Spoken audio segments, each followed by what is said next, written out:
ce lieu quasiment mythique. Je retiens une chose, c'est que Dieu est partout, hein, comme pour faire court là aussi, y compris dans votre mouvement, pour parler de Maitreya, et qu'il œuvre aussi pour Dieu, hein, puisque c'est un maître ascensionné, mais qui n'est pas le plus haut des maîtres. On est d'accord là-dessus. Mais le plus important, c'est de trouver Dieu en vous. C'est en vous qu'il faut le chercher. Oui, bien sûr, mon gastro-entérologue me le dit tout le temps. À très bientôt. Et puis que collectivement, on va s'organiser en tant que groupe.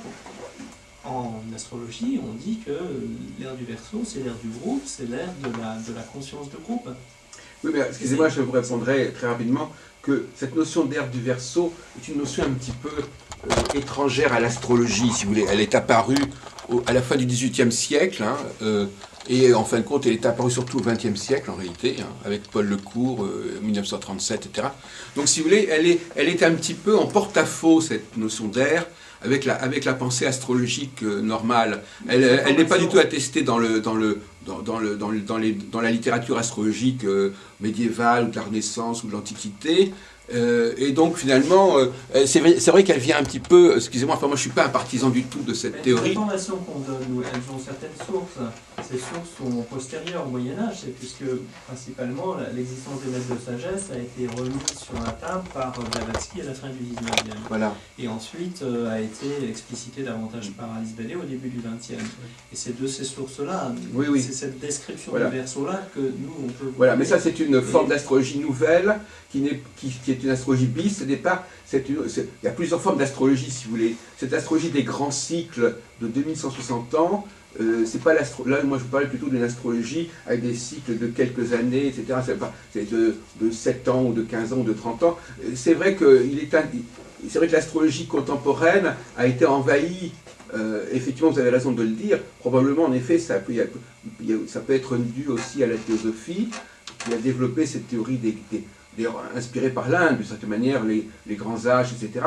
Mais ça, cette astrologie des grands cycles, elle a son intérêt, mais c'est une astrologie qui est parallèle, si on peut appeler ça une astrologie d'ailleurs, parce qu'elle n'est pas fondée sur les planètes, elle est fondée sur un phénomène particulier qui est le point vernal, qui coïncide avec les constellations. C'est tout à fait... On pourra se retrouver dans 2000 ans et faire le point sur ce qui sera passé dans l'ère du Verseau. On peut pas.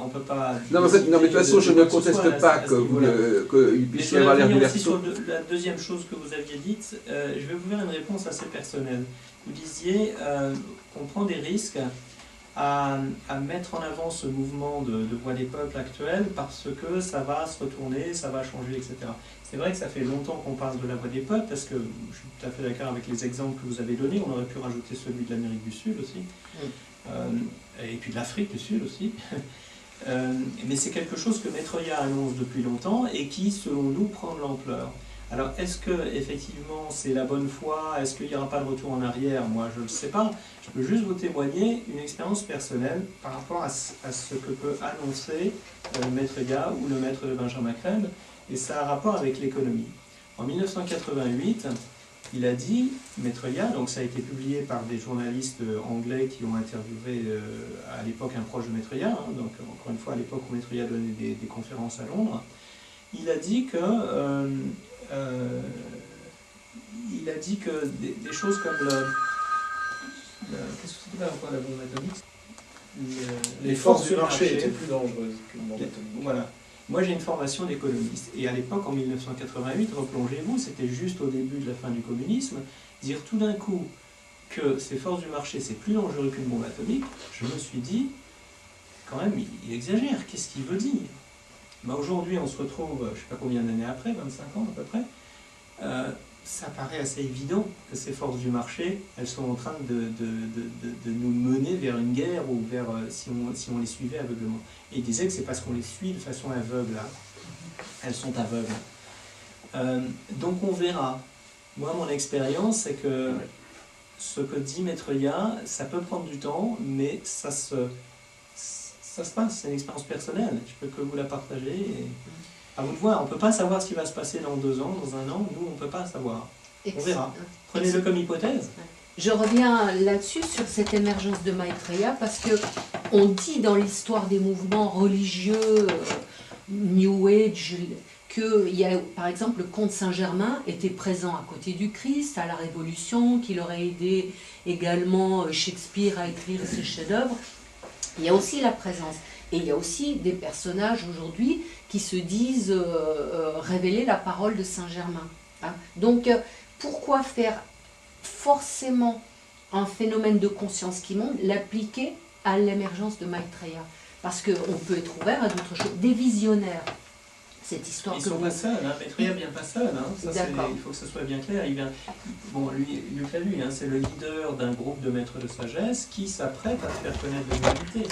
Et ce que explique Benjamin Crane, c'est qu'à l'issue de ce processus d'émergence, donc à la fin du processus d'émergence, ben, le collectif humain reconnaîtra que ben oui, on n'est pas les plus évolués dans le cosmos, ben oui, il y a des êtres un petit peu plus évolués que nous, et certains d'entre eux veulent nous aider, ben, tant mieux, suivons leurs conseils. Voilà, c'est quelque chose d'assez naturel en fait qui va se passer. C'est pas, je ne suis pas persuadé qu'on le vive comme quelque chose d'aussi extraordinaire qu'on se le représente maintenant, en fait. De même que, on parlait tout à l'heure des frères d'espace, bon, ça paraît, surtout en France, un petit peu flyé de parler des frères d'espace comme ça, mais ça va être une progression naturelle qui va nous rendre normal le fait que, bon, les scientifiques le disent, hein, statistiquement, c'est évident qu'il y a de la vie sur d'autres planètes, et forcément il y a de la vie plus évoluée et moins évoluée que la nôtre. Donc, la conscience va absorber ça petit à petit. Maitreya, il dit des phrases par rapport à ça. Il dit rien de ce que je fais ne vous semblera bizarre ou étrange. C'est-à-dire qu'il ne fera même pas de miracle, et il ne veut pas faire de miracle, et c'est une des raisons, c'est une des réponses justement qu'on peut vous donner par rapport à votre questionnement sur ces interviews. Il ne peut pas faire de miracle, sans ça, il nous forcerait quelque part à croire sa stature, et donc il nous forcerait contre nous à mettre en place le système que lui nous propose, le système de partage dont Luc a parlé. Voilà, on en parle de façon comme d'événements extraordinaires. À la fois c'est extraordinaire évidemment, mais à la fois c'est naturel. On vit quelque chose de naturel, une évolution. Cet aspect extraordinaire, ou en tout cas factuellement spectaculaire, moi il m'importe. Parce que si on replace l'évolution, puisque vous êtes intéressé à l'histoire, à l'astrologie, l'humanité a quitté le chemin de l'évolution il y a 98 000 ans, au moment de l'effondrement de l'Atlantide. À cette époque-là, les maîtres vivaient parmi les hommes, ils étaient les prêtres rois, nous disent les maîtres. Ils ont donné un certain nombre de civilisations. La période Atlante a duré 12 millions d'années, c'est pas rien. Mais l'humanité n'était pas très évoluée par rapport à ce qu'elle est aujourd'hui. Et il y a eu une fraction de l'humanité plus évoluée, chez qui le germe du mental existait. Il y a eu cette tendance innée de l'homme, parce que nous sommes dans de la matière non pas éthérique mais physique dense, à aller vers le matérialisme. Il y a eu des gens qui se sont mis à exploiter d'autres pour leurs intérêts. Il y a eu des groupes qui se sont formés, il y avait des technologies, il y a eu des groupes qui se sont posés à d'autres groupes, et ces technologies, elles ont servi à faire des guerres, puis les petites guerres ont amené des plus grandes guerres, et puis les plus grandes guerres ont amené à une très grande guerre, et ça a amené la chute et de l'effondrement de l'Atlantide, et ça a amené à la disparition de millions de gens. À partir de ce moment-là, les maîtres ont décidé de se retirer de la vie publique de l'humanité, pour que l'humanité apprenne la leçon par elle-même, pour qu'elle grandisse par elle-même, qu'elle retrouve le sens de sa nature spirituelle profonde par elle-même. Et donc depuis 98 000 ans, nous sommes, entre guillemets, livrés à nous-mêmes, pas tout à fait, parce que les maîtres nous guident depuis les coulisses, mais nous sommes quand même livrés à nous-mêmes pour retrouver le chemin de notre propre évolution. Et donc pendant ces 98 000 ans, ce qui est quand même une période relativement longue, il s'en est passé des choses bien entendu, nous sommes repartis très bas, et puis nous avons connu des civilisations successives, des ères successives, et lorsque nous sommes dans une ère astrologique donnée, bien, nous recevons des énergies de la constellation avec laquelle nous sommes en alignement. Et si on se rapproche de notre époque, pendant l'ère des poissons qui se termine et qui maintenant, les énergies des poissons sont en retraite très prononcée, eh bien, l'homme a accompli certains pas importants de l'évolution, et l'un des pas les plus importants qu'il a accompli, c'est de s'individualiser. Entre l'homme de l'époque Atlante et l'homme qui, jusqu'à il y a très peu de temps, a été l'homme dominant, eh bien, il y a une différence fondamentale. C'est que l'homme a pris conscience de son identité individuelle. Il n'est plus seulement quelqu'un qui suit quelqu'un d'autre, ou un groupe, ou un chef. Hein. Il est devenu conscient de sa propre individualité. Et l'ère du Verseau dans laquelle nous entrons maintenant amène encore d'autres qualités, une autre étape de l'évolution, qui est la prise de conscience de l'unité fondamentale du genre humain. La note clé d'ailleurs du Verseau, ce sera l'unité dans la diversité. Nous allons prendre conscience que l'humanité forme un tout, comme une grande famille. Et nous allons tourner notre énergie et notre intérêt, non plus simplement vers soit la satisfaction de nos désirs, soit le suivi aveugle d'une certaine idéologie, comme toutes ces idéologies qui sont nées pendant l'ère du Poisson, mais nous allons travailler à la synthèse et à l'unité du genre humain. Et puis, quand les maîtres disent, quand Maitreya dit en 1988, quand il donne un certain nombre de prédictions, et puis que les maîtres petit à petit disent que c'est la voix des peuples, c'est-à-dire la prise de conscience à la fois individuelle et de cette unité collective qui va faire changer le monde, ça reste très abstrait, même pour nous ça reste très abstrait. Et il y a même encore 4-5 ans, si je me remémore quand je fais des conférences et je dis aux gens, la force de l'avenir c'est la voix des peuples, oui, bon, la voix des peuples, ben, qu'est-ce qui se passe, la voix des peuples, ben, oui, dans tel pays c'est telle chose, vous regardez en Amérique du Sud, voilà, c'est un début, c'est un début. Ceci dit, en 2011, il s'est passé beaucoup plus de choses, et du point de vue des maîtres, l'année 2011 est une année extraordinaire dans la réalisation de cet enclenchement de mouvement qui va amener ces changements. Ça ne veut pas dire que les peuples demain matin vont vivre une sorte d'autogestion consumée et consommée et sereine et parfaite. On en est loin, on est bien d'accord. Il faut aussi tenir compte de toutes les forces qui cherchent par tous les moyens à s'agripper à ça. Les forces, dans ces pays par exemple, vous avez parlé des forces des musulmans intégristes, l'armée, bah oui, parce que l'armée c'est les États-Unis pour protéger Israël, bon, etc., etc. Ces forces, elles ne sont pas mortes. On n'a pas parlé de la finance. Quelle est la force la plus terrible aujourd'hui dans le monde? C'est la finance. C'est elle qui dirige le monde. Qui crée la monnaie? Ce sont les banques essentiellement. Qui dirige le monde? Ce sont les banquiers, les sociétés d'investissement. Donc ces forces-là, elles résistent par tous les moyens. Donc l'avenir n'est pas pavé de roses. Simplement, Maitreya, quand il sera connu, va être le porte-parole de tous les sans-voix qui aujourd'hui n'ont pas voix au chapitre. Et qui commencent à travers peut-être les gens les plus évolués en conscience, à s'exprimer, à vouloir, à comprendre les valeurs qu'ils portent en eux-mêmes et à vouloir les exprimer. Maitreya sera le porte-parole de cela. Et on ne peut pas sous-estimer la puissance de Maitreya. Maitreya, il est omniscient, omnipotent, omniprésent. C'est un avatar planétaire. Si vous êtes un habitué de l'Inde, les avatars ne sont pas un secret pour vous. Il y a eu des très grands avatars. Il y avait encore récemment Sai Baba ou Swami Premananda qui sont maintenant retirés du plan physique pour l'instant, en tout cas, qui reviendront, laissant peut-être d'ailleurs la place libre à Maitreya. Il y en a d'autres avatars dans le monde. La puissance de Maitreya et sa capacité à galvaniser cet éveil de conscience des gens, il ne faut pas le sous-estimer. Ça ne veut pas dire qu'il n'y aura pas des gens qui n'essaieront pas de profiter de la situation pour récupérer du pouvoir, évidemment, bien entendu. Mais l'année 2011, de mon point de vue, et je l'ai perçu comme ça, et parce que finalement, à travers les éditoriaux du maître dans Partage International, j'ai l'impression que je ne me trompe pas trop, est une année marquante, une année clé, une année charnière, d'un certain basculement dans ce mouvement très puissant de la voix des peuples qui vont amener ces changements. Et il faudra plusieurs milliards de personnes qui fassent changer le monde, ce qui est quand même colossal. Le travail à faire est colossal.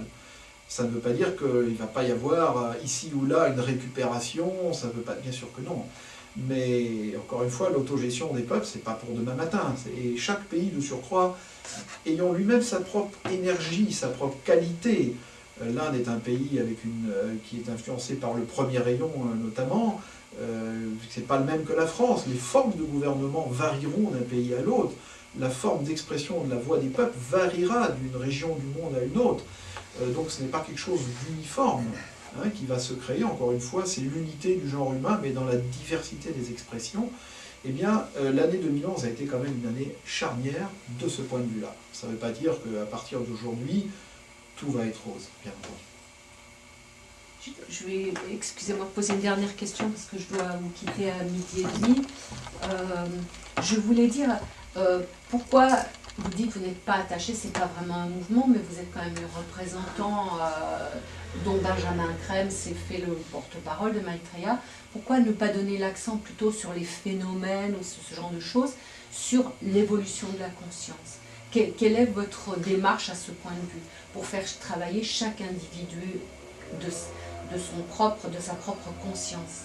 Parce que je suis sûre que si cette conscience, on parle de masse critique, hein, quand une masse critique est atteinte, le phénomène s'amplifie.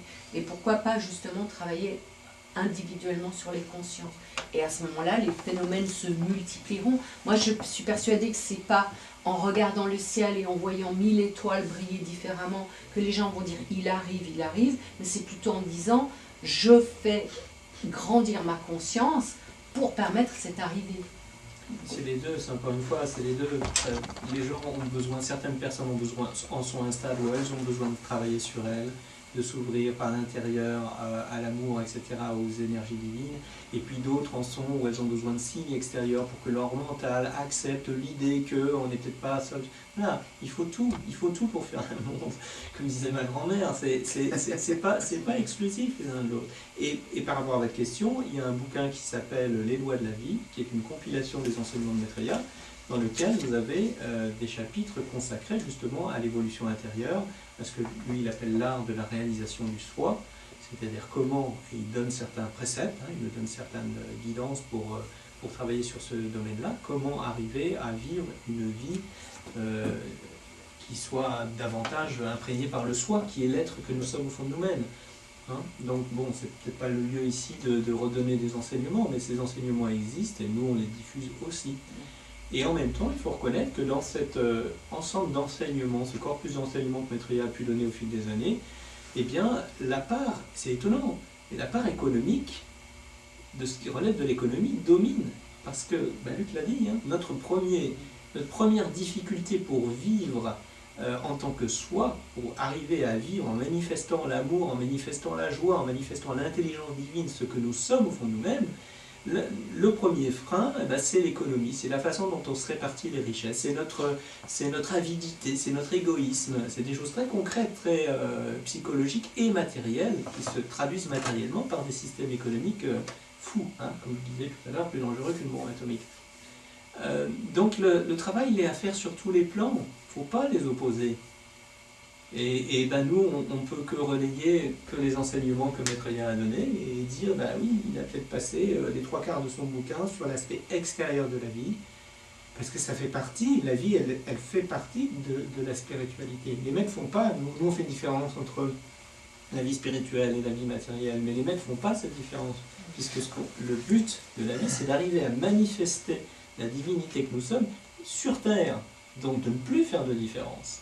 C'est d'être ce soi. L'une des premières prises de conscience qu'il faut que les gens aient, s'ils veulent vraiment se comporter d'une manière spirituelle, c'est de prendre conscience que parmi les droits de l'homme, il y en a un qui s'appelle le droit à l'alimentation.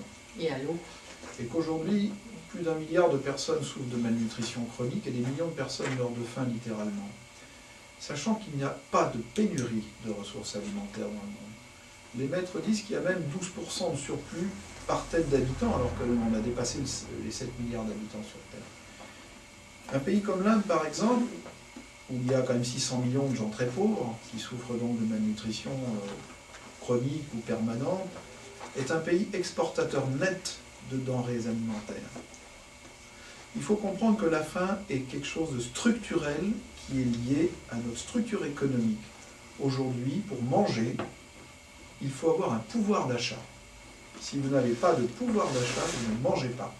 Ce n'est pas qu'il existe une pénurie alimentaire, c'est parce que nous ne partageons pas les ressources alimentaires. Même la finance s'est mise à spéculer sur les denrées alimentaires, sur les marchés. C'est pour ça que les prix ont grimpé en 2008 et regrimpé encore récemment. C'est pour ça. Quelqu'un qui veut se dire spirituel, qui veut ouvrir sa conscience, qu'il commence donc par le basique et se dire pourquoi des gens meurent de faim. Est-ce qu'il est divin de laisser des gens mourir de faim sur Terre? Ça n'a rien à voir avec le karma. C'est plutôt notre karma que nous créons. en captant plus que ce dont nous avons besoin, mais en laissant mourir des gens de faim, alors que rien, absolument rien, ne justifie que des gens meurent de faim, parce qu'il n'y a pas de débat. Voilà, ça c'est une ouverture de conscience, que vous pouvez relayer d'ailleurs auprès des gens, parce que peu de gens savent ça, ou s'intéressent à ça. Je pense que nous le voyons, on a une analyse politique. Moi j'ai vécu 7 ans en Inde, je connais bien le problème de ce pays et je m'intéresse effectivement d'un niveau politique à beaucoup de choses parce que je pense que je suis d'accord avec ce que je suis désolée, moi je dois quitter. Merci de vous avez des États riches, vous avez le Sud qui est 4-5 régions qui sont très riches et chacun voit de cette manière, enfin de sa manière, pas de cette manière, à sa manière. Et changer le monde comme vous, non pas que vous souhaitez le faire, mais dans l'esprit de ce qui devrait se faire, ça va être très difficile à mon avis. Parce que les pays pauvres, qui font partie comme l'Inde, comme d'autres pays, aspirent justement à notre mode et notre exemple de vie. Donc si vous voulez, c'est pas mieux. Ça va être très difficile. Le partage sera très difficile. On est obligé. Vous avez 2 enfants, vous en avez un qui va avoir une certaine vie, ce qu'ils vont partager après parce qu'ils vont gagner. C'est encore une autre notion de partage. Maître Ria dit que l'homme, il dit une phrase forte dans un certain nombre de messages, il dit l'homme doit changer ou mourir. C'est-à-dire, lui, il voit de son point de vue que si on ne change pas de direction, on va s'autodétruire. Et donc, quelque part, on va se trouver devant le mur et c'est ça son travail, lui, en tant que guide, en tant que conseiller, c'est de nous montrer qu'on va dans le mur. Et ce qu'on pense, nous, c'est qu'effectivement, on est en train de prendre conscience de ça et que cette prise de conscience va faire qu'on va être obligé de changer. Autrement, on va... Quand on va finir, vous avez dit 12% tout à l'heure. Donc quand on va arriver à ces 12%, qu'est-ce qu'on va faire après? Et là, j'abonde dans l'autre sens. Parce que si on n'a pas de quoi nourrir, il y aura des laissés pour compte. Ben, il y en a déjà beaucoup, Ben oui. même en quoi nourrir. C'est une prise de conscience. Après, on peut développer des stratégies agricoles. Vous savez, dans la plupart des pays en voie de développement, les filières agricoles ont été laminées par les politiques d'ajustement structurel qui leur ont été imposées. On a développé des cultures d'exportation pour qu'ils puissent exporter, récupérer des devises et payer des dettes. Mais ils ont été aussi obligés d'ouvrir leurs frontières à la concurrence de multinationales américaines, européennes par exemple. Et cette concurrence a laminé complètement les filières agricoles. En Afrique de l'Ouest, il y a 1 million de petits producteurs de coton qui ont disparu. Les bidonvilles ont grandi dans toutes les grandes villes d'Addis Abeba à Cotonou ou ailleurs parce que les petits agriculteurs se sont trouvés ruinés. Et donc, dans tous ces pays, l'avenir passe. L'immédiat, les maîtres ont dit qu'il fallait, dans les priorités de Maitreya, c'est la mise en place d'un plan d'urgence contre la faim. Parce que ces ressources, elles existent, parce qu'il existe des stocks de nourriture qui pourrissent dans des entrepôts, de manière à ce que les cours soient maintenus sur les marchés de l'alimentation, et puis dans d'autres coins, parce que tout simplement, il n'y a pas les structures pour acheminer en temps et en heure la nourriture. Mais une fois que cette phase sera réalisée, et les maîtres disent qu'en 2-3 ans, on peut éradiquer la faim dans le monde. Pardon. Pas la fin du monde, mais la faim dans le monde. Les deux presque. Ensuite, il va bien entendu falloir mettre en place des stratégies communes pour que le droit à l'alimentation puisse être respecté. Et si vous vous reportez à ce qu'a écrit la commission Brand dans les années 80, des solutions, elles existent. On met en place des stocks de sécurité, on met en place aussi des reconstructions de filières agricoles dans les pays pour que les pays soient le plus autonomes possible et qu'on limite les échanges. Madame parlait des fraises du Brésil tout à l'heure, qu'on limite les échanges à ce qui est nécessaire. Mais ça, ce n'est pas compliqué à faire. C'est une question de volonté politique, en fait. Donc, comptez sur Maitreya pour... C'est sûr. Et puis au fond, nous-mêmes, on est d'accord en fait là-dessus.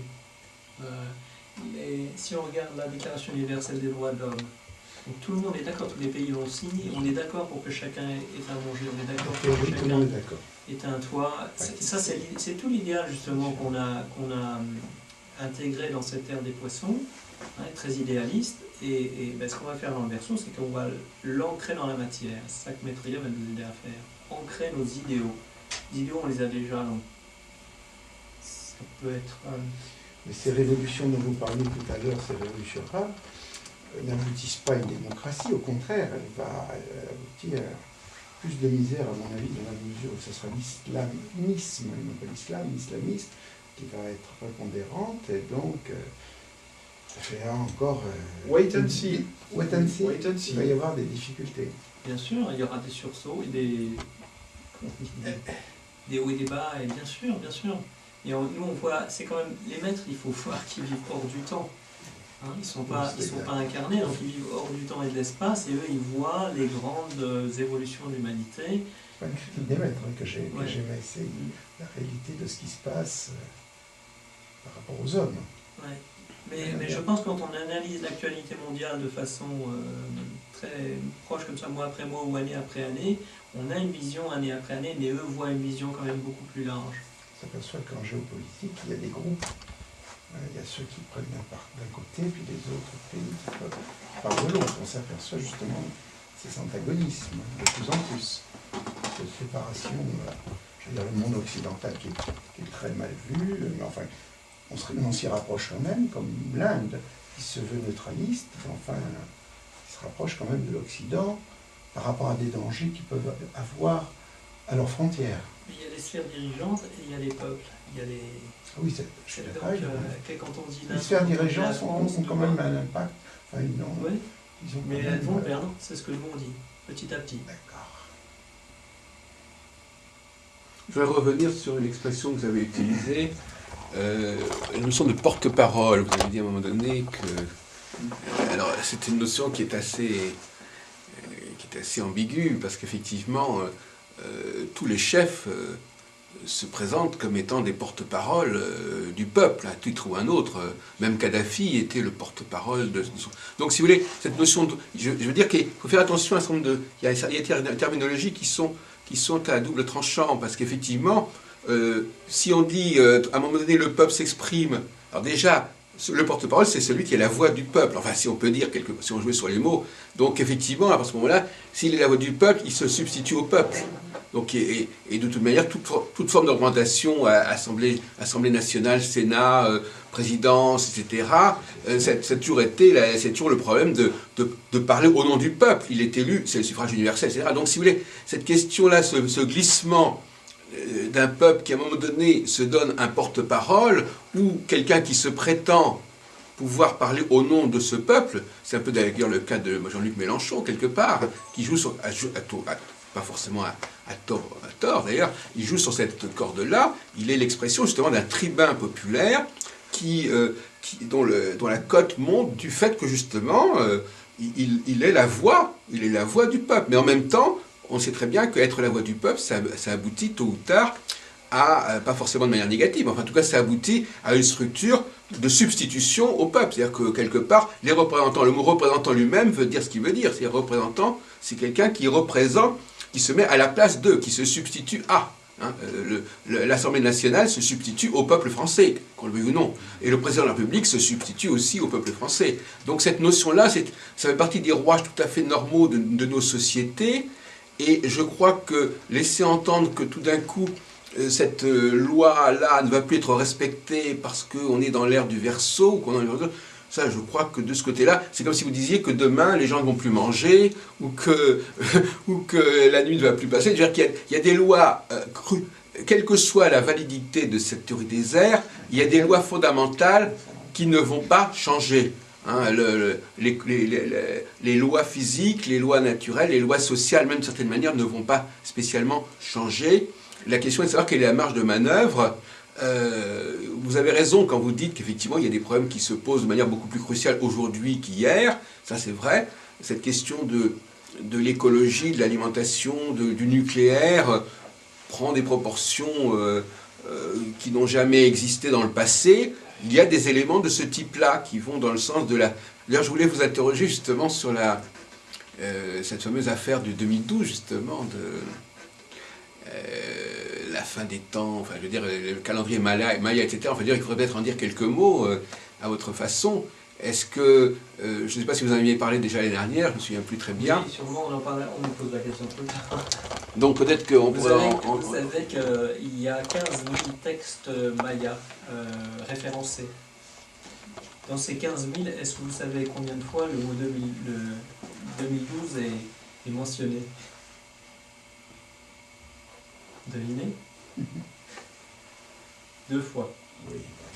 Et dans ces 2 fois, est-ce qu'il est une seule fois fait un rapprochement entre 2012 et la fin du monde?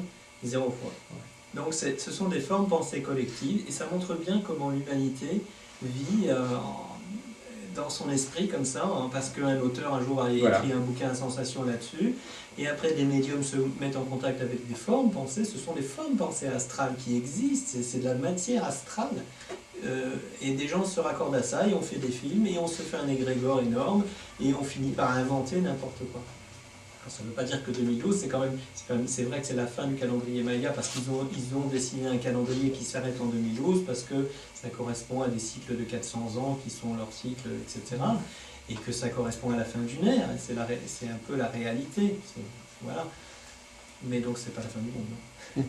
Non. Non, mais moi je ne suis pas spécialement adepte de ça, mais je dis simplement que ça venait, je me demandais si comment vous alliez instrumentaliser ce phénomène de société. Instrumentaliser du tout. Et pour revenir à ce que vous disiez sur l'aspect porte-parole, un homme politique, il se veut le porte-parole pour obtenir un pouvoir et une représentation. Maitreya ne briguera aucun mandat politique, et ce sont les gens qui verront en lui le porte-parole de ce à quoi ils aspirent pour prendre leur cœur, ce qui est tout à fait différent. Mais Maitreya et les maîtres n'occuperont pas des postes de président, etc. Ce n'est pas... Peut-être que ça viendra un jour, on n'en sait rien. Après tout. Ce qui va se passer dans 300 ans, je ne le sais pas du tout. Mais... C'est une des raisons, ça répond aussi à la question d'Adam tout à l'heure, c'est une des raisons pour lesquelles on ne peut pas pointer du doigt sur lui. Parce que si on pointait du doigt sur lui, on ferait ce que vous dites, c'est-à-dire, lui c'est le porte-parole. Non, c'est vraiment chacun qui doit sentir s'il adhère ou pas aux idées que lui transmet. Ces livres sont en français, sont vendus Oui, c'est traduit en français. Combien d'exemplaires? Je vois qu'il y en a 4-5. Il y a une dizaine. Ah, 12, alors excusez-moi. Ils sont vendus à combien d'exemplaires? Combien d'exemplaires vendus par chaque titre? Vous savez, c'est un peu comme dans le domaine de... C'est tiré à 2000, je suppose. Voilà, c'est ça, 2000, c'est des ordres de grandeur comme il y en ça. a 1200 vendus. Ce qui serait pas Ah non, c'est une réédition, parce qu'il y a des rééditions aussi, c'est quand même je travaille dans l'édition, c'est pour ça. Ah d'accord, non, c'est des fonds de catalogue, J'ai un acheté. peu, pour ceux qui, dans les librairies ésotériques, c'est un peu un fond de... Ah oui, c'est un de fond. Benjamin Crème. Voilà. Donc le dernier livre, c'est le Rassemblement de forces de lumière, donc il montre ce, comme je disais, ce rassemblement à la fois des maîtres et des frères de l'espace pour nous aider. Et vous-même, vous n'êtes pas présenté en préambule dans le domaine de la vie privée, enfin, si ce n'est pas indiscret de vous poser la question. Pardon, vous avez dit tout à l'heure que vous étiez économiste, monsieur. Également, j'ai un peu une formation un peu similaire, plus business, et je travaille pour gagner ma vie dans l'industrie. Voilà. Il faut savoir qu'on n'est pas des professionnels de la communication, je ne sais pas quoi. Vous exprimez très bien. C'est notre service de travailler, de faire cela. Oui. Mais en dehors de ça, il faut gagner notre vie tous les jours, comme tout le monde, vivre dans le monde tel qu'il est aujourd'hui. Comment dire, c'est une histoire, enfin, moi, si je peux parler, c'est personnel ce que je veux dire, hein, mais à un moment, j'ai été touché par ça, j'ai lu un bouquin de Benjamin Crème, et je me suis dit, mais oui, ça c'est... Il y a souvent une révélation dans sa vie. Moi, je n'ai lu beaucoup de choses, je ne travaille pas ici, c'est pas... Non, c'est vrai. Voilà, et après ça change ma vie. Hein, il y a une rubrique qui s'appelle Courrier des lecteurs dans la revue Partage Internationale. Et c'est intéressant parce que ce sont les gens qui témoignent d'une rencontre avec un maître, d'une guérison qu'ils ont eue, d'une prise de conscience ou d'un miracle dont ils ont été témoins. Et c'est intéressant de dire ça parce que ça peut nous remettre en mémoire quelque chose qu'on a vécu et qu'on a occulté. Quantité de gens ont vécu des expériences avec des maîtres, c'est ce que dit Benjamin Crème, des millions de personnes sur Terre. Mais c'est vrai qu'avec notre mental, avec notre façon de rationaliser, on peut se dire « ah ben j'ai rêvé », on peut se dire « ah ben non, c'est le hasard, c'est les coïncidences », ou bien « j'ai inventé carrément l'histoire », on peut se dire avec le temps, et puis on oublie l'événement. Et quelquefois, des années plus tard, voire des décennies plus tard, en lisant le témoignage d'une personne qui a vécu quelque chose d'un petit peu similaire, ça va nous remettre en mémoire ce qu'on a vécu, et moi ça m'est arrivé personnellement, et me dire tiens oui, quand j'avais tel âge, j'ai vécu telle chose, C'est déjà arrivé dans sa vie. Et ce qui est intéressant, Vivre la même chose. c'est pas seulement de se souvenir de ce qui s'est passé, c'est de se souvenir de l'enseignement qui a été donné. Parce que si les maîtres donnent des expériences aux gens, c'est pour les aider, pour leur enseigner quelque chose. Et voilà, donc j'encourage moi les gens à lire cette rubrique dans cette revue. Voilà, donc peut-être que la conclusion, c'est que demain, il y a une conférence qui a lieu donc, à l'espace Charenton, vers 15h, et que bien sûr, vous êtes tous cordialement conviés à venir à cette conférence, avec une conférence, une toute petite partie de projection vidéo de Benjamin Crème, et puis bien entendu un espace important pour les questions-réponses, après l'aspect purement présentation de l'exposé plus formel. Donc de 15h à 19h à peu près, cela se passera demain, et c'est pour le public, mais bien entendu les gens des médias sont invités à venir à cette conférence aussi, où on aura peut-être plus le temps de parler de plus de choses, où il y aura aussi tous les supports qui existent, comme les livres et la revue notamment. Donc, ma foi, vous êtes les bienvenus. Et puis, Marie-Ange, on boit un petit coup, parce que moi j'ai soif maintenant. Ah bah si c'est filmé maintenant. Hein. C'est la conclusion. Il y avait des catalogues, je ne sais pas où c'est. Ouais. Oui, On passe un téléphone à Marie-Ange. Ouais.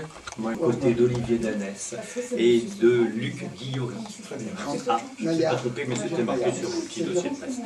Pour partage international, alors, Olivier Danès, c'était titillé, on a parlé des êtres et de tous les êtres de lumière, et les maîtres ascensionnés qui nous guident et qui nous aident pour notre bien. Ce qu'on appelle les maîtres de sagesse, ouais. Et Luc, on le découvre, pareil, même principe, même combat, j'allais dire, le bien-être de l'humanité. Même travail, même service. Grâce à Partage International, qui, donc je le disais déjà dans l'ancien entretien, est un peu considéré comme secte, c'est pas vraiment une secte, mais enfin, c'est secte, enfin, C'est une revue en fait, ça n'a rien à voir avec un groupement de personnes, c'est une revue mensuelle qui s'appelle Partage International et qui donne justement des informations sur les grandes ouvertures, les grandes idées de tout grand système religieux, élevons-nous, aidons-nous, le partage de l'humanité, voilà, c'est bon enfant, c'était des bonnes idées pour que tout aille mieux. Si c'était une religion, j'aurais fui depuis longtemps. Vous confondez le fait de l'existence de religion organisée et peut-être de l'esprit religieux. L'esprit religieux, c'est la conquête de sa propre divinité intérieure, la recherche de cette divinité intérieure, ce qui n'a rien à voir avec créer une religion faite de dogmes, de croyances, Au fur et à mesure des siècles, oui, mais enfin vous c'est quand même assez nouveau parce que c'est grâce à Benjamin Crème qui a des contacts donc de Maître Goya que est divulgué quand même non pas des dogmes mais des informations, et c'est un peu les mêmes informations ou propositions pour le bien de l'humanité qu'on retrouve dans les autres religions. Moi je considère Benjamin Crème un peu comme un prophète. Nous ne sommes pas des prophètes. Nous sommes simplement des personnes qui participent au travail de diffuser ces informations. La grande différence, c'est que Benjamin Crème, lui, est en contact télépathique permanent avec un maître de sagesse. Donc il a accès à une source d'énergie et de connaissances en direct que nous n'avons pas. Et d'un seul coup il fait nuit, mais c'est Olivier qui s'amuse avec le store. Il n'aime pas la lumière, qu'est-ce qui se passe-t-il, vous transformer en loup-garou après? On m'a demandé de fermer le store, je ferme le store. C'est mieux, quoi. Pour Ah bah ça je vous remercie, moi ça m'arrangeait bien d'avoir la lumière, merci beaucoup. Bon, c'est pas faux. Alors dans la pénombre, donc, je continue de discuter avec Luc, que je ne connais pas, et qui ne connaît pas non plus. Si, moi je vous connais. Ah, Lyon, voilà. Et je vous ai regardé, je vous ai écouté, parce que tous les ans il y a une conférence, et puis on se retrouve à 400, 500 personnes dans différents lieux pour faire des méditations, pour discuter des derniers événements, de ce qui se passe aux alentours. Des fois 800 personnes. Eh bien 800 personnes, allez, 1000, on en parle plus. Et en vous écoutant, moi j'avais l'impression d'être à la messe, d'entendre mon curé, bien catho, qui me disait, mais vous les uns les autres, partagez vos richesses, l'alimentation, sachez qu'il y a des gens qui sont encore en train de souffrir de malnutrition, c'est une honte, réagissons, bon, c'est la même chose. C'est pour ça que je vous axe sur une nouvelle religion. Il est bien votre curé, alors, finalement. Mais les curés sont très bien. Et étant de base catholique, je voyais tout à fait le même discours, les mêmes propositions. Bon, ça enfonce un peu des portes ouvertes aussi, mais enfin, aimons-nous les uns les autres, on est tous là pour s'élever. Avec, au lieu que ce soit Jésus-Christ ou Dieu, c'est Maître Hyacinthe. Mais Maître Hyacinthe, c'est le Christ. Donc le message qu'il avait il y a 2000 ans ne diffère pas aujourd'hui, si ce n'est dans la forme. Il y a 2000 ans, l'humanité était complètement inculte. Aimez-vous les uns les autres, c'est une phrase simple mais vous pouvez comprendre des gens. Aujourd'hui, aimez-vous les uns les autres, c'est il existe une surcapacité de ressources alimentaires dans le monde. Il suffit d'organiser l'économie de l'alimentation de sorte que chaque être humain puisse manger selon ses besoins. Et voilà, c'est ça, aimez-vous les uns les autres. Maître Hyacinthe, c'était le Christ. Ah, vous m'aviez dit déjà la dernière fois. Hein. Oui, Maître Hyacinthe, c'est l'instructeur mondial, c'est-à-dire c'est celui qui vient délivrer un nouvel enseignement pour l'humanité au début de cette ère du Verseau, et qui vient pour tout le monde, pour l'humanité entière. Donc c'est celui que les chrétiens pourraient appeler le Christ, mais que les bouddhistes pourront appeler Maître Hyacinthe, puisque Gautama Bouddha avait dit d'ailleurs, il y a 2600 ans, qu'après lui viendrait un autre Bouddha, qui s'appelle Maître Hyacinthe. Mais Maître Hyacinthe, c'est aussi un avatar, vous l'aviez dit lors de la conférence. Il faut le considérer comme un avatar de plus dans la religion hindoue, c'est ça? Alors les hindouistes le considèrent comme un avatar, oui, Kalki, effectivement. Eux, ils l'appellent Kalki, donc l'avatar Kalki, qui est une réincarnation de Krishna. Alors, Et cet être-là, en fait, est un instructeur pour toute l'humanité, pas pour juste une religion ou juste une zone géographique ou une culture. Non, C'est c'est bien pour pour l'homme, voilà, à l'heure du village planétaire, ça ne fait pas le sens qu'un être de ce calibre-là ne parle pas de la planète complètement. Voilà. Et en plus, vous parlez aussi des extraterrestres, donc des frères. Les frères de l'espace. Oh, les frères de l'espace. Mais vous savez, j'ai du mérite si vous me prenez pour votre curé, parce que je ne m'intéresse pas du tout aux religions. Oui, mais je vois bien, dès que je parle religion, oups, là, il y a eu un petit... donc vous êtes anti-dogme, anti-opium du peuple, c'est ça, hein? Je ne suis pas anti, je ne m'intéresse pas à l'aspect des religions organisées. Ouais. Et est-ce que c'est pas une religion organisée que vous êtes en train de monter là quand même avec les ordres, enfin entre guillemets, hein, parce que c'est suggéré, de Maître Hyacinthe, grâce à Benjamin Crème qui est dans Télépathie? Le travail que nous faisons, il a pour but de transmettre une information en espérant que les gens prennent cette information au sérieux et qu'en conscience, ça les fasse travailler. D'accord, mais ces informations que vous transmettez, c'est les mêmes que j'ai chez mon curé le dimanche matin. C'est les mêmes qu'on a à la télé. Vous reprenez les informations. Ce ne sont pas les mêmes informations. Si chute monétaire, tout le monde le voit, le changement de la population pour certains dogmes ou politiquement parlant, bon, on le voit aussi.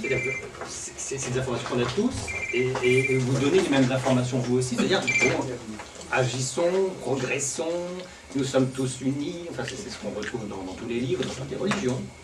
Écoutez, je ne pense pas que vous, ni votre curé, ni votre journal du dimanche, vous parle de l'émergence des maîtres de sagesse et il explique que l'humanité n'est pas le summum de l'évolution en termes de conscience dans l'univers et qu'il existe d'autres êtres plus évolués que l'humanité. Je ne suis pas sûr que ce soit le cas. Ça fait longtemps que vous n'êtes pas allé à la messe, effectivement, parce que les anges et les archanges ils sont dessus de nous. Ah, les anges et les archanges, oui, votre curé peut vous parler des anges et des archanges, en effet. Mais vous parle-t-il de l'émergence d'un groupe d'êtres qui s'appelle les maîtres de sagesse et qui vont apporter des conseils à l'humanité? Ou est-ce qu'ils voient les anges comme quelque chose d'éthéré, comme on les représente sur les peintures, avec des olivelles, par exemple, en jouant de la trompette? Si on les représente, c'est comme ils sont plus éthérés. Bon. Ça va bien votre téléphone? Il fait bip bip, qu'est-ce qui lui arrive? Ça veut dire qu'il n'apprécie pas, n'apprécie pas mes questions. Je termine l'entretien avec les dernières infos sur lesquelles vous êtes axé en 2011, en plus des problèmes monétaires qui sont universels. C'est les apparitions d'OVNI.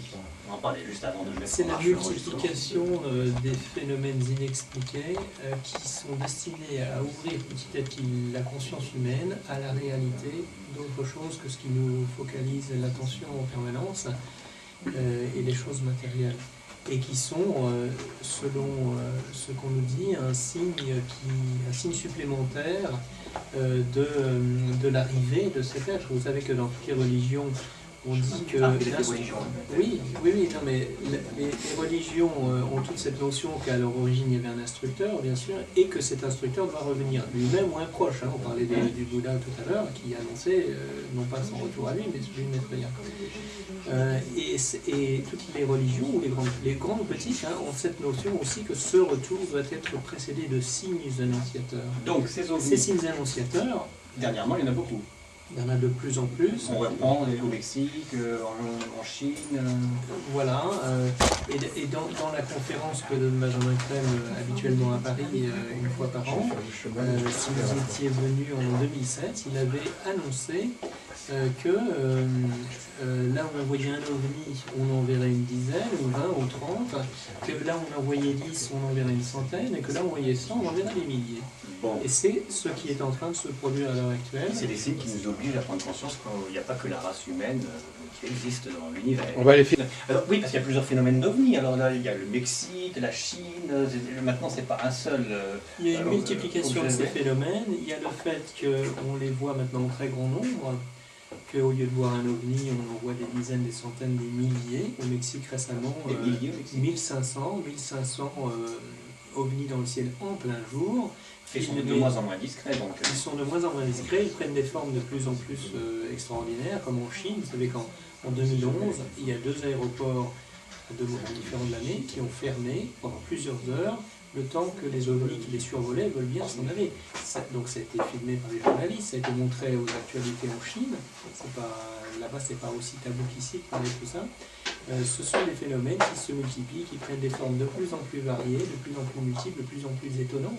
donc ces objets volants non identifiés, c'est extraordinaire, on ne pensait pas ce que c'est, et donc on peut en déduire que c'est pour nous aider à prendre conscience qu'on n'est pas tout seul dans l'univers, c'est ça, que la race humaine n'est pas la seule race qui existe. C'est un de leurs objectifs, effectivement. Ils veulent venir nous aider, en fait. Mais ils ne peuvent venir nous aider que si nous sommes d'accord. Autrement, ils nous forceraient quelque part, ils nous prendraient le pouvoir. C'est pas ce qu'ils veulent faire. Ils ne veulent pas nous envahir. C'est gratuit, non, c'est gratuit. C'est difficile à comprendre de nos jours pour beaucoup de gens qu'on puisse faire des choses gratuitement. Mais oui, c'est gratuit. Ils sont comme des grands frères, des grandes sœurs, plus évolués que nous en conscience, qui se rendent compte qu'on va dans le mur et qu'on a besoin d'aide. Mais Luc, ça n'a aucun rapport avec les êtres de lumière, on est d'accord. Ceux qui sont dans les ovnis, les scopolantes et autres, ce n'est pas Maitreya, non, c'est aucun rapport. Enfin, Chaque planète est constituée d'une manière assez similaire. L'humanité est présente sur toutes les planètes. Et les maîtres, ce qu'on appelle les maîtres de sagesse, Oui. sont également présents sur toutes les planètes. Donc Maitreya s'occupe d'une seule planète ou toutes les planètes de tout l'univers et de toutes les galaxies? Maitreya est un avatar planétaire, il est issu de notre humanité. Ah. Il est devenu un maître et il est devenu ce qu'il est aujourd'hui par sa propre évolution. Mais chaque humanité sur chaque planète suit sa propre évolution. Il existe des maîtres sur chaque planète. Donc ça veut dire que Maitreya demande à d'autres maîtres ascensionnés ou de lumière, de d'autres planètes, de faire arriver d'autres races extraterrestres donc pour se manifester sur Terre pour qu'on comprenne qu'on n'est pas tout seul. Non, c'est plus compliqué que ça. Oui, mais c'est déjà bien compliqué là. C'est plus compliqué que ça. Il existe une fraternité au niveau du système solaire. Toutes les planètes de notre système sont habitées sur le plan éthérique essentiellement. Nous sommes sur le plan physique dense. C'est notre particularité. Sur chaque planète, il existe des hiérarchies spirituelles, des maîtres, et ces hiérarchies sont en liaison les unes avec les autres. Il existe une fraternité du système solaire. Et les gens de Vénus collaborent avec ceux de Saturne, avec ceux de Mars. Et donc, les vaisseaux spatiaux que l'on voit qu'on appelle les ovnis un peu bêtement, eh bien, ce sont des vaisseaux dans lesquels il peut y avoir des gens à la fois de Mars, de Vénus, D'accord, ou c'est des gens d'autres planètes. éthériques parce qu'on ne les voit pas, hein. Ils sont sur un autre système moléculaire, si je puis dire. Ils sont dans leur corps éthérique. La matière éthérique sert de matrice pour la précipitation de la matière physique dense. D'accord, mais s'ils sont dans leur corps éthérique, pourquoi les objets volants non identifiés sont physiquement visibles? Ben, ils sont visibles quand les personnes dans le vaisseau abaissent temporairement le taux vibratoire des cellules de la structure du vaisseau. Et pourquoi ils font ça? Parce qu'ils ont un manque de gasoil ou qu'est-ce que c'est Pour qu'on puisse les voir. Parce Ah que, cher ami, vous n'avez pas la vision éthérique. Mais alors, s'ils veulent qu'on les voit, pourquoi ils ne se montrent pas en tant qu'être l'humain, enfin, ou extraterrestre, physiquement, pas que l'objet dans le ciel. Ça commence à arriver, mais tout ça se fait d'une manière très discrète, très progressive exactement, Merci, parce que monsieur. sinon, d'abord, ce serait en fin de notre libre arbitre, et ensuite, si l'on regarde toutes les campagnes stupides de désinformation qu'il y a pu y avoir sur ce sujet-là, quand on voit ce qu'a fait le Patagone avec ses campagnes de dénigrement, tout en finançant des films hollywoodiens où forcément c'est des méchants qui viennent nous dévorer et nous conquérir, les gens auraient extrêmement peur. Imaginez que quelqu'un d'une autre planète qui ne vous ressemble pas forcément physiquement, imaginez le pauvre, imaginez qu'il vous apparaisse brutalement demain. Eh ben, j'apprécierais pas, dites donc, hein. Je tirerais dessus, moi. Ben, c'est peut-être ce qui peut se passer. Donc tout ça doit se faire tranquillement, doit se faire d'une manière Vous avez progressive. parlé de libre arbitre, mais là je ne le vois plus, parce que s'ils commencent déjà à se manifester, nous faire prendre conscience qu'ils existent, y compris Maitreya, à nous donner quelques doctrines pour que ça aille mieux, notre libre arbitre dans l'histoire n'existe déjà plus. Parce qu'on est là pour progresser, on est obligé de suivre. Parce que j'ai bien écouté la conférence. Il l'a dit, Maitreya, si l'humanité ne change pas son chemin, il va droit dans le mur et l'homme va mourir. Oui, mais je crois que vous n'avez pas compris. Oui. Vous n'avez pas compris, c'est notre choix. Lui, il va nous dire ce que nous devons faire, mais c'est à nous de le faire ou pas le faire. Bon, on n'a pas trop le choix quand on nous dit qu'on va mourir dans ces cas-là. Eh bien, regardez comme nous détruisons la planète actuellement, pourtant nous continuons à le faire. Alors ça, c'est tout à fait gratuit que ces informations circulent pour nous aider, pour notre bien, c'est par amour, donc. Vous parlez. Je vous ai réveillé, excusez-moi. Non, franchement, je comprends pas. Toute cette énergie, toutes ces informations qu'on a grâce à Maitreya et aux autres êtres de lumière, c'est donné gratuitement. Et oui, il faut Alors, comprendre que les maîtres de sagesse, ils sont sortis de l'ego, Oui. vous comprenez? Donc ils le font pour pas, nous. ils ne font pas les choses pour eux ou dans le sens de l'intérêt, ils sont en train de chercher quelque chose, à prendre le pouvoir ou à quoi que ce soit de genre. Non, ce sont des êtres totalement désintéressés qui sont dans l'amour, ce sont des êtres réalisés, ce sont des êtres qui ont atteint la perfection de ce qu'on peut atteindre en tant qu'être humain, c'est-à-dire ce que disent les traditions orientales, lorsqu'on se réincarne et on se réincarne de multiples fois, on progresse en termes de conscience jusqu'à atteindre un stade où on a la maîtrise totale où, comme disent les bouddhistes, on a terminé d'apprendre ce que l'école Terre a enseigné. Et on est à ce moment-là des êtres parfaits, et dans le jargon, on appelle ça des maîtres de sagesse. On appartient à un règne supérieur de la nature. Ce sont des gens qui sont plus dans l'ego. C'était ce que je voulais vous demander justement pour terminer l'entretien. C'est, bon, naturellement, ça va se faire en 2 secondes, l'évolution de l'humanité, même grâce à Maitreya et grâce à vous. On a parlé de 200, 300, enfin c'est l'ère du Verseau, peut-être qu'à la fin de l'ère du Verseau, ça ira mieux. Bon. Donc vous, et comme moi, on va mourir. On verra pas cette merveille, cette progression, cette évolution. Qu'est-ce que vous allez devenir, vous, un maître ascensionné, ou vous allez vous réincarner en encore un autre disciple de Maitreya? Il faut de nombreuses vies avant d'arriver à être maître de sagesse. Si vous étudiez un peu la question, vous verrez que ce sont des êtres qui ont des capacités déjà, une maîtrise de la matière que vous et moi n'avons pas, et qu'on peut sentir que ce n'est pas dans cette vie-ci qu'on acquérera ces capacités-là, par exemple de maîtrise de la matière, de maîtrise de l'émotion, de maîtrise de la pensée. Ce sont des êtres qui peuvent créer à partir de la pensée, et ce sont des êtres qui n'ont même plus besoin de corps physique. Mais là je parle de vous deux. Qu'est-ce que quand vous allez mourir, non, vous êtes des êtres humains comme moi, quand vous allez mourir, vous allez devenir quoi? Vous allez y retourner pour continuer? Ben ça fait partie du schéma explicatif, en tout cas auquel moi personnellement j'adhère, qu'effectivement l'âme, qui est donc l'être qui s'incarne, l'entité qui s'incarne, dans ce que Luc a décrit, hein, ce corps physique, éthérique, émotionnel et mental, s'incarne de multiples fois de façon à petit acquérir la maîtrise de ces véhicules d'incarnation, jusqu'à ce que la personne puisse manifester dans sa vie quotidienne ce qu'elle est vraiment, c'est-à-dire le soi, c'est-à-dire une parcelle une étincelle divine, quelque chose de parfait. Bon, ce qui est le pas but de l'évolution de l'âme, de vie en vie, c'est d'arriver à être un homme parfait. Et donc de toujours être auprès de Maitreya, de vie en vie, pour aider à la bonne progression de l'humanité. Alors pas forcément auprès de Maitreya. Maitreya, c'est l'instructeur mondial pour l'ère Mais qui lui, il est vient. éternel, il est tranquille, il ne va pas mourir lui. Oui, non, mais je veux dire, c'est pas forcément son rôle à lui ou son dessein de service que d'être là tout le temps.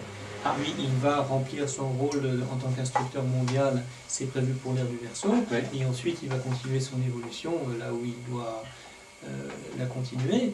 Et un autre être du calibre qu'il a prendra la suite pour continuer à apporter des révélations à l'humanité. C'est comme ça que ça s'est passé dans le passé. Hein. Les instructeurs de l'humanité sont venus à un moment, ils ont enseigné et puis ils sont repartis. Chacun suit sa vie et eux aussi, les maîtres de sagesse ne sont pas... Ils sont, par rapport à nous, on va dire, ce sont des êtres achevés, parce que Oui. nous, en tant qu'êtres humains, on ne pourrait pas faire mieux que ça. Mais il y a encore Mais mieux. eux, bah oui, eux continuent leur évolution sur leur propre plan. Ça voudrait dire quoi, Luc Guillaury, qu'au-dessus des maîtres de sagesse, il y aurait enfin Dieu qu'on pourrait rencontrer? L'univers est une succession infinie de hiérarchies d'êtres et de conscience. On ne peut pas dire que ça s'arrête. Dieu, qu'est-ce que Dieu? Je ne sais pas définir Dieu, le créateur de tous les univers, je suis incapable de dire ça. Ce que je peux dire, c'est qu'au-delà des maîtres de sagesse, il existe d'autres niveaux de conscience. Un logos planétaire est un être qui utilise une chaîne planétaire complète pour s'exprimer. Un logos solaire est quelqu'un qui utilise un système solaire. Quand je dis quelqu'un, le terme est impropre. Oui, déjà on se trompe, bien sûr. Un logos galactique est un être spirituel qui s'incarne à travers une galaxie entière. Et les multiples galaxies qu'il y a dans l'univers, qui sembleraient être infinies en plus, l'univers, parce qu'est-il fermé, est-il ouvert, l'univers, c'est encore une grande question, ça ne donne pas plus d'informations pour trouver Dieu. Pour vous, Dieu existe ou pas, au moins? Enfin, même si vous ne le connaissez pas, même si vous ne le voyez pas, Maître Ya, vous ne l'avez jamais vu non plus, donc il existe Dieu, il est au-dessus de tout cela ou... Alors d'abord, c'est faux de dire que j'ai pas vu Maitreya, parce Oui, qu'il m'est déjà apparu sous une certaine forme, donc j'ai déjà eu des Dites-moi, expériences dites-moi. de Maitreya. Non, dites-moi, comment vous l'avez vu? Il m'est apparu d'une certaine façon lorsque j'étais à Barcelone, voilà, en visitant la cathédrale de Barcelone, et il m'est apparu d'une certaine façon par rapport à des pensées que j'avais à ce moment-là. Voilà. Ouais, vous pensiez à lui? Non. Je pensais, en voyant tous ces pèlerins chrétiens habillés en noir, rentrer tête baissée les uns derrière les autres dans l'église, je me disais, c'est marrant, ils viennent dans la maison de Dieu, ils seraient dans la maison du Christ, il serait amusant que le Christ lui-même visite sa propre maison en touriste. Voilà. Ouais, parce que c'est triste, ils sont pas gays. Voilà. Et alors à ce moment-là, vous l'avez vu en éthéré, en lumière, Vous savez, le Maitreya peut créer n'importe quelle forme de corps pour se manifester, et il est apparu dans un corps de type oriental, de quelqu'un, d'un homme, les cheveux noirs bouclés, habillé à l'oriental, un peu à la pakistanaise, avec des yeux verts extraordinaires. Il y avait tout l'univers dans le fond de ces yeux-là, et il marchait en sifflotant, en regardant à droite à gauche comme ça, et c'était juste à ce moment-là. Voilà, et donc le maître de Benjamin Crème m'a confirmé que c'était bien un Maitreya qui avait fait ce petit clin d'œil. c'est sympa. Ça. Voilà. Il est passé comme ça, et après il a disparu, ou vous l'avez vu partir Après, par la porte je me suis retourné, j'ai regardé, puis après je me suis moi retourné, et donc j'imagine qu'après il a disparu. Voilà. Vous n'avez pas été le voir, lui serrer la main pour lui dire Maitreya, enfin je te vois, enfin je comprends pas. Ah non, je ne suis pas un enfant, vous savez. Vous ne pouvez pas demander un autographe, mais quand on le rencontre enfin Maitreya, on discute avec lui, non? C'était une forme de pensée de lui-même, c'était pas une expérience, c'est une expérience. Peut-être que si j'avais essayé de faire ça, j'aurais pas pu simplement avancer, qui sait. Mais c'est pas le genre de chose qui m'a traversé l'esprit. Non. Ouais. Voilà. Déjà, c'est magnifique. Bon, alors donc votre idée de Dieu. Mon idée de Dieu, je ne sais pas si elle a une grande importance pour vous. Bah si, après je pose la question. Mon idée de Dieu, c'est qu'il existe une divinité fondamentale universelle et qu'elle imprègne tout le cosmos. Voilà, c'est tout ce que je peux en dire. Olivier, Thanès, votre idée de Dieu. Vous Moi, avez vu Maitreya. Moi j'aime bien la définition qu'on donne dans l'islam. Tout est Dieu, il n'y a rien d'autre que Dieu. En fait, Dieu est tout, enfin, c'est-à-dire... Maitreya, lui, si vous lisez son ouvrage, enfin, la compilation de ses enseignements qui est dans cet ouvrage Loi de la vie, il explique dans le tout, il y a le 30% et le 70%, il dit il y a le 30% c'est l'être, et le 70% c'est le devenir. Pendant les périodes des sols. Et donc, l'être se manifeste dans le devenir. Et donc le devenir, c'est donc la création, donc c'est par exemple l'espace et le temps pour ce qui nous concerne, c'est une manifestation de cet être en fait. Et Dieu est tout l'ensemble de tout ça. Oui. Et vous avez eu un contact avec Maitreya? J'ai eu certaines expériences personnelles, oui. Une petite, c'est pas trop personnel, mais enfin, comment il se manifeste? Je vous avais déjà raconté ça. Une autre alors. Méfiez-vous, sinon il y a un chat qui va venir. comme disait Luc, les maîtres de sagesse ont la maîtrise de la matière. Donc ils peuvent apparaître sous la forme Ouais. qu'ils veulent.